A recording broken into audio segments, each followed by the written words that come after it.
Steve, Yo! you ready? Are you ready for this one? Oh no, what you got here? This is my Swedish Nepalese look. I'm on my way.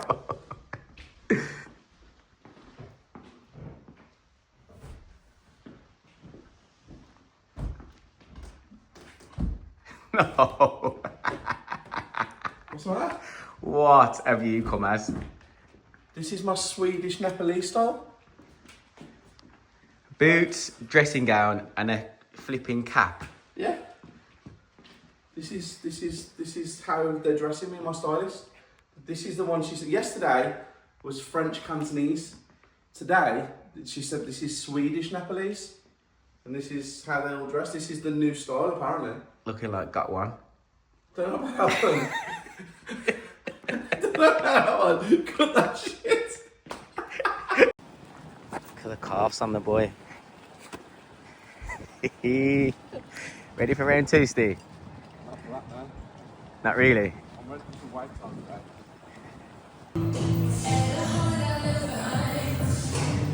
Got him working. Got him working. Might work. If they're a man. But, serious question. Should a man be on a stepper? Let me know in the comments below. And then I'll tell you my thoughts afterwards, which you probably haven't already gathered. What you eating? You've been to the gym, right? And now you're eating, what you eating? Steak and rice, broccoli. That is... Hang on, you're making me sit like I'm a girl. Ridiculous. It's your fault. No, it's not. You're the one that was, oh, can I get a burger? Did you have to follow me? You're driving? You're the one that's complaining. I'm not complaining. I wasn't hungry. We're back from the gym. I haven't put the baby oil on. Just I didn't really know whether it was. I'm about to do a Zoom. I actually had a mentor session, and we didn't film it. It was with a very, very intelligent person. He is already in supported living, emergency accommodation. He's already in that world. He signed up for mentoring 52 days ago, and he said today in front of Serena and you that it was one of the best decisions he's ever made in his entire life, which just goes to show I'm that good. We have a Zoom now because I posted yesterday about I'm ready to go back on podcasts, I'm ready to put my name back out there, I'm ready to become who I know I can become in this industry. We have a Zoom with a gentleman who wants me to go on his podcast. Now, you all probably saw what happened the last time I went on a podcast. On there, just basically to do whatever she was trying to do, okay? Right, carry on. Can I, I watched that this morning then. I've literally seen it, and I didn't know the backstory, but like, I thought she come across a bit to be honest. Yeah, I'll be honest with you, I'll openly listen, I don't have any filter. That was my meeting with somebody who wants to do a podcast with me, and we've agreed to do it this week, Thursday or Friday. So yeah, everything you've seen on social media, everything you've heard about me, big podcast coming on Thursday, and you'll be surprised because I got offered by everybody in the property world to come on their podcast. Even people who wasn't in property, who was in business, have asked me to come on their podcast over the last year. And this gentleman reached out to me and he was like, Steve, listen, it'll all come apparent in the next few days, but what a lovely human being, and you can ask me anything he wants to ask me. So it's gonna be interesting. Right now, I've got to get dressed. I've got to go to site. I've got things to do. I've got a business to run, and you're keeping me in the kitchen. No, saying that we'll have a look at the final video before it gets released on social media platforms, and if we can also have a Are you there with the camera ready? There he is. Little casual thing. Yep, little cash. Little You don't even know what they're called, do you? Cantonese, Nepalese. little bit of casual today. Yeah. Barney looks good, by the way. Yeah, it's because I've had it cut. Yeah. What's left of it? Now, this is stressing my life. Guys, honestly, We have a slug. Yeah. What? I've just stepped in his sludge. Good boy. Why again? No. Why are you setting me up for a failure? You sneaking in as I'm vacuuming, and then you're saying good boy. Why would you do that? Go on, what were you going to say? I had nothing to say because you fought in. We was talking about a slug, weren't we? Yeah, but that was prior to me vacuuming. Oh, go on then. There's a slug in my house. We live on a farm, and there's a slug that's come in my house. And when I come down in the morning, you can see his trail here, okay? And I mop the floor every morning, and I try and find this slug. He doesn't go very far. There's no entrances anywhere. There's no place I can see in this vicinity where he can go. You thought he could go up my table.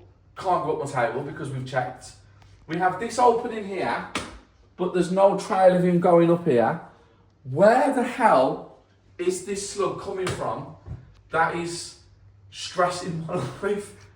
I know there's bigger problems in the world, but honestly, I cannot for the life of me figure it out, and I'm a problem solver, and this slug has got the better of me.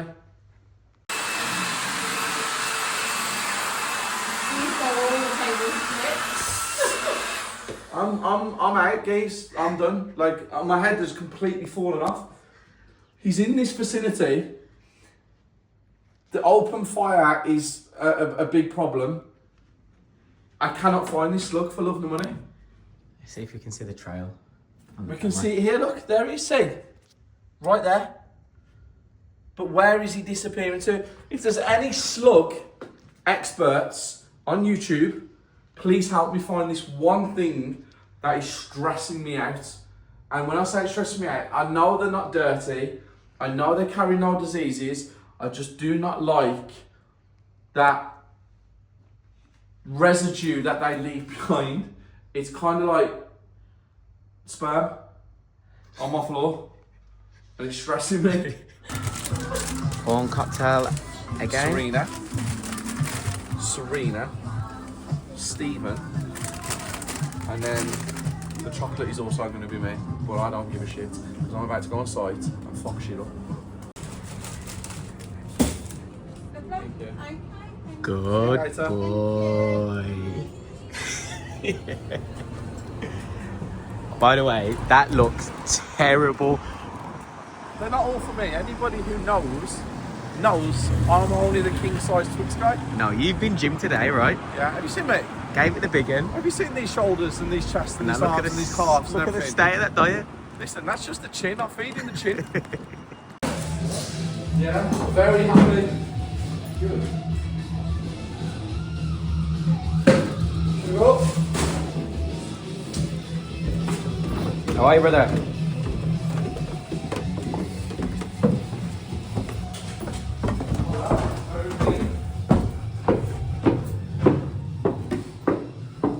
I like the skirting. Much better. That's nice. Very nice. You, I basically got that, but I'm not sure if that's gonna work. okay. Because that's the Yeah, I don't think you will, but have a go. Let's see. On site right now. I need to have the tiles delivered here tomorrow. We're just going to measure again to make sure. I think I've got 40 square meters. I'm sure that's enough. I'm sure it's 37, but I just want to check before they get delivered here tomorrow.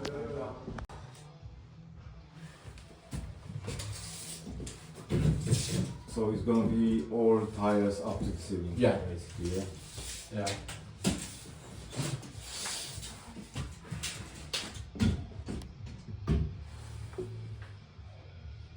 Where is it? 2.4. 2.3.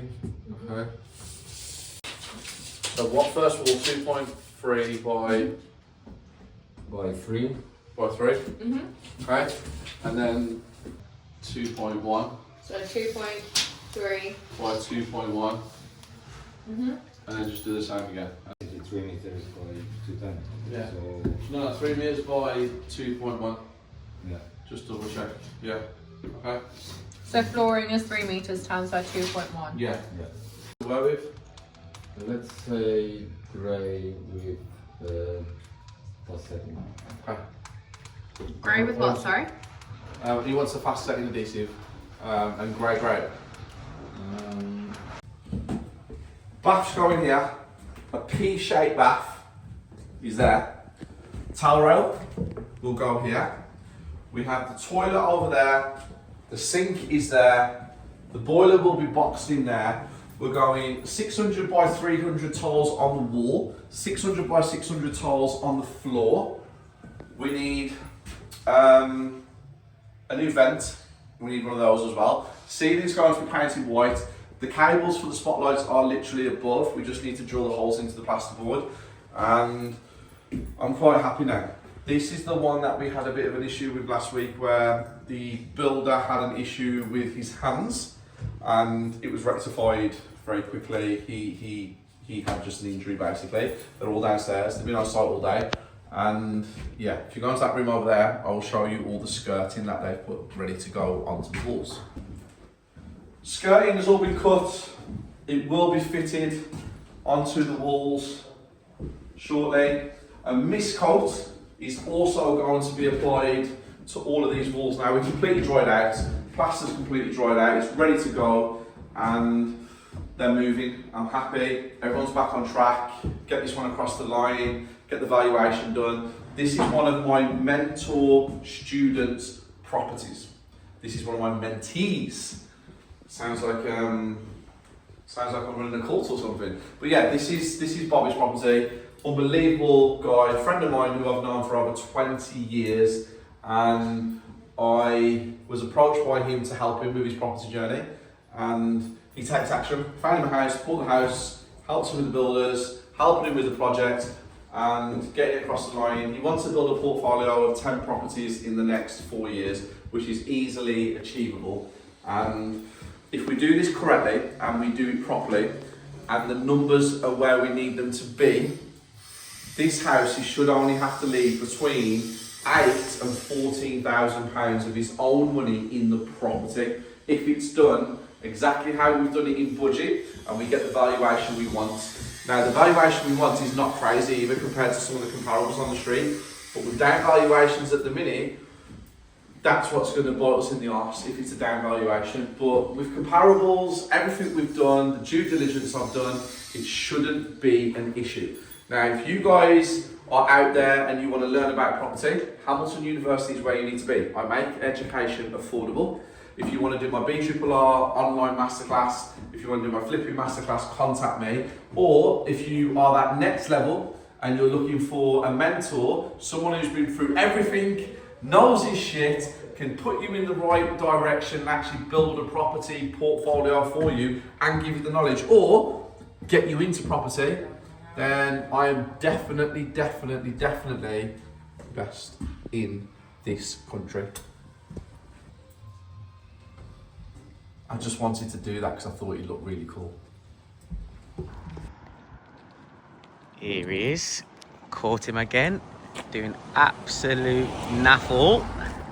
I'm actually on WhatsApp looking at one of my properties being emptied as we speak. The gardens have all been cleared out and everything. So what are you talking about? Nibble. You're a little, you're a wind-up merchant, you are. Yeah. Why are you following me? Come on, I need some education. Education. Okay, good one. The house we've just been in, we're on the same road, and all these houses, if you look around, are literally identical. All of them. They're all similar square footage. They're all 2 up, 2 down, and some have extensions, some have loft extensions. So if you look at that one, that's got a loft room upstairs. 3 houses on this street have sold within the last 18 months. Similar square footage to the one we've just been in. Similar layouts. Some are good, some are not so good. It gives us an indication of where the end value is. Now, a lot of people out there go and find comparables, which is what it's called, and you will go half a mile away. How can you value a property half a mile away from the property that you're trying to get valued? Because if you live in a good area, if you live in a bad area, half a mile away, it completely switch into whatever. So my advice to you guys is only go 0.2 miles maximum, which is around 4 to 5 streets from the property that you're in. If you can't get a comparable on the same street, Go to estate agents, local ones, speak to a valuation officer. Do not speak to the estate agent. You need to speak to the person who values the properties. Explain what you've got, explain what you're going to do or what you're buying, and then they will help you with valuations, but never go above 0.2 miles as a sold comparable, because you're going to look like a twat, and your education that you have received, if anyone tells you above that, unfortunately is incorrect. Cheers for that. How's that for education? Bosh. Levels, I know. Levels. That was off the cuff, as Off usual. the cuff. Everything I ever do. Shit. I put the wheels on me. Steve, what is going on? Don't even ask any questions, because this is absolutely wild. You can't take the box. I can't. If you go in now, I'll push it up and send it to you. I'll go this side. Go that side. You lift it up and push it towards me. I've still got them. They don't understand the levels. You have messed up my onions. You come over. Your job is pizza. Right, And look at the, you took the I've cupboard put right a bit of all-purpose and sea salt. That is it. in my onions. Is that a bit too much for you? Listen. Oh, look at this. This is how we do things. Look at this. Don't you start You getting. did, don't you remember? And they peppered your burger. Good job, I love you, and you can cook. Never mind flinging that spanner at me. Come over, he's put all-purpose seasoning in my onions. Plain I like Jane. plain stuff. No, you are beyond plain Jane. Good at what I do though, ain't I? Look at this. Oh, you ever seen a burger like that, guys? I ain't gonna lie, Gordon Ramsay would be absolute fuming at you right now. Why? He'd be fuming. Why? You wouldn't eat them. That's why. That is why. Because my burgers are cooked. They need, right, some E45 on, cold butter. We're not talking about your ankles and stuff now, son. This is the finished result. Look at that for a burger, guys. Like, this is no joke. Bosh. This is what I do. Wait till you see the steak and wait till you see the pizza, and then you'll understand why I'm a man of hidden talents. But we run out of gas as well. Right, just talk us through this equipment, what we've got here. So we've got a skillet. Correct. We got a steak. No. Back to this. Oh, this is just your 11 slices pizza cutter. Nice. We've got a steak. We got some, looks like lard, but I think it's cheese now. I was corrected. This I thought was avocado, apparently. People didn't understand my sense of humour. We got basil. We got some tomato sauce. Tomato. We got some garlic. We got some butter, and we got some thyme, which is going on top of that steak, which is then going in that pizza oven, and it's going to come out like something you have never seen in your entire life. And the only reason I'm not on camera is because I got baby girl in my arms. My Capri is going to cook with me.